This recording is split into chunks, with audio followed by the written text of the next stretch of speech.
O Negra, may balita na ba sa hidwaan ni Alicia Bo pati nitong ni Feling Taga? Ay naku, ang balita ko, ito si Feling Taga nagsumpo na kay Kapitan. Ipapabarangay daw itong si Alicia Bo sa pananapak ng uso niya. Pero para sa akin, hindi naman tama din yung ginawa ni Alicia Bo. Suntok ko na lang yung uso ni Feli. Ah, talaga may baranggayan pa? Naku, tayo magkakaibigan magkakapit bahay, nagbabaranggayan pa kahit mga simpleng ano lang. Sinasabi din ni Feling Taga na ang witness daw niya si Virgilin. Hindi natin alam kung kanino kakampihan si Virgilin, di ba? Yun lang, hindi natin alam kung talaga magwi-witness si Virgilin. Kasi syempre, parehong kaibigan din yan si Alicia Bo pati si Feling Taga. Abangan na lang natin talaga. O sige na nga. At magugas pa ako ng plato, nakichismis lang ako kahit sandali lang. Sige na. O sige na, mamaya babalitaan kita kapag napunta dito si Kapitan pati si Alicia Bo. Maghahanap silang dalawa. Oo, balitaan mo ako ha. Meanwhile, magandang araw sa iyo, Negra. Ay, magandang araw, Kapitan. Napansin mo ba dito dumadaan si Alicia Bo? Ay, hindi ko pa po nakikita dumadaan dito si Alicia Bo. Pero ang pagkakaalam ko, nandun lang yun sa bahay nila kasi panggabi naman yung work nun. Okay na po ba yung kaso ni Alicia Bo dyan kay Feli? Ayun nga, paghaharapin ko itong dalawa. Dahil sa sakitan nitong Alicia Bo pati ni Feling Taga, paghaharapin ko sa barangay para maayos na. At kakusapin ko rin si Virgilin para maging witness kung sino nga bang tama o mali sa kanilang dalawa. Ah, ngayon pa lang po maghaharap. Sige po, Kapitan, malamang nandun po yun kasi panggabi po yun sa trabaho niya. O sige na. Less na ako. Sige po, Kapitan, ingat. Salamat, Negra.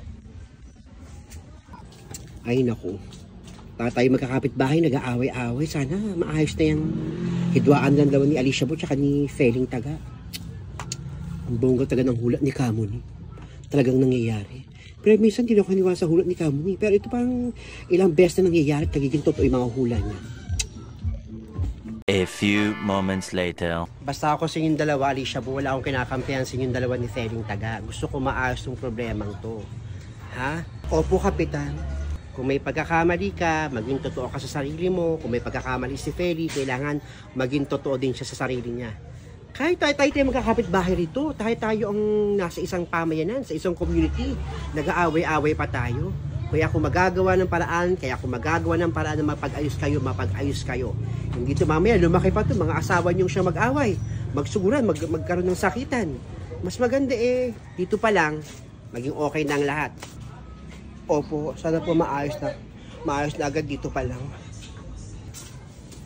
Ay kaya, doon tayo sa barangay. Ay kaya, Kapitan. Feli.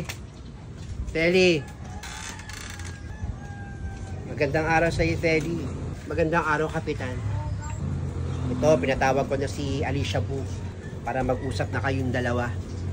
Sumunod ka na sa barangay, nandun tayo magkaayos. Hindi na ako pupunta ng barangay, Kapitan. Ha? Hindi ka na pupunta ng barangay? Ikala ko ba gusto mong mapag-ayos kayo ni Alicia Bo sa pananakit niya sa'yo? May sasabihin na lang po kay Alicia Bo. Alicia Bo, pakinggan mo si Feling Taga, may sasabihin. Hindi ko matatanggap yung ginawa mo sa akin, Alicia Bo, yung pananapak mo sa bunganga ko sa maraming tao. Ikaw din naman, Feli, may kasalanan . Hindi rin naman tama yung pinagagawa mo sa akin. Yung pinagsisigawan mo ko at pinagsasabihan mo ko kung ano-ano sa tapat mga kaibigan natin. Pinahiya mo rin ako, Feli. May damdamin din naman ako, Feli. Oo, inaamin ko. May pagkakamali ako na pinahiya kita. Pero yung sapakin yung bunganga ko, dunggulin yung muso ko, hindi ko matatangkap. Ano, mamaga pa ako. Ang sakit ng ginawa ko. Tama siya, Alicia Bo. Tama si Feling Taga. Inaamin niyang may pagkukulang siya sa'yo. Inaamin niya yung pagkakamali niya. Pero yung sapakin mo bunganga niya, hindi nga naman talaga makatao niya. Kung pahigain mo ko, pagsigawan mo, kaya nandilim yung paningin ko. Nasuntok ko, nadunggol ko yung bunganga mo. May point din naman siya, Feli. Kung ipahiya mo siya sa maraming tao, hindi rin naman talaga tama yon. Yung pinagsisigawan mo siya na kung ano-ano doon sa tapat ng mga kumari niya. Hindi nga naman talaga tama yung Feli. Napansin nyo? Napansin yung dalawa? Na pareho kayong may pagkakamali. Pareho kayong merong Hindi magandang ginawa kaya nagpang-abot sa ganitong problema. Ngayon, anong plano natin ngayon? Aayusin ba natin to o itataas pa natin ito sa barangay o magdidemandahan kayo? Hindi na po, Kapitan. Siguro mas maganda dito pa lang po ayusin na po namin ni Alicia yung problema na. Kaya Alicia, humingi ako ng tawad sa iyo. Hindi nga naman tama din ginawa ko pagpapahiya sa iyo. Kaya deserve lang ng usong ko na tumugo siya. Kaya sana, Alicia, mapatawad mo ko. Kaya Feli, sorry din ha sa ginawa ko.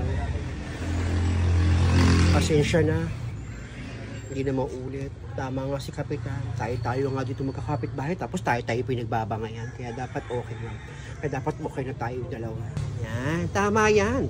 Tayo magkakapit-bahay Tayo mga nasa isang community. Hindi tayo dapat ang nag-aaway. O sige na, para dito pa lang maayos na ang problema. Magyakapan na kayong dalawa. Yung hindi plastikan na. Hindi to Kapitan plastikan. Totoo to Kapitan. O sige na, magbati na kayong dalawa.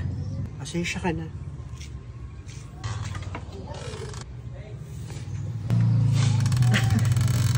Pasensya ka na, Alicia mo ha. Itis okay na tayo, kalmado na rin ako at saka panatag na rin kagaya mo kasi nga okay na yung friendship ulit natin. Naiiyak ako sa inyo.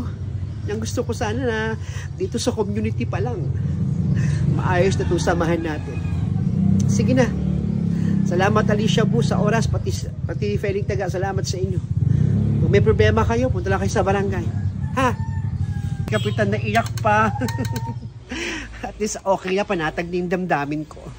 Okay na ako. Salamat, Kapitan. Salamat din, Kapitan. Ingat po kayo. Iyak ako sa inyo. Sige na. Naiwan ko na kayo. Salamat, Alicia Bua. At okay na tayo. At least panatag na ako. Sorry talaga. Salamat.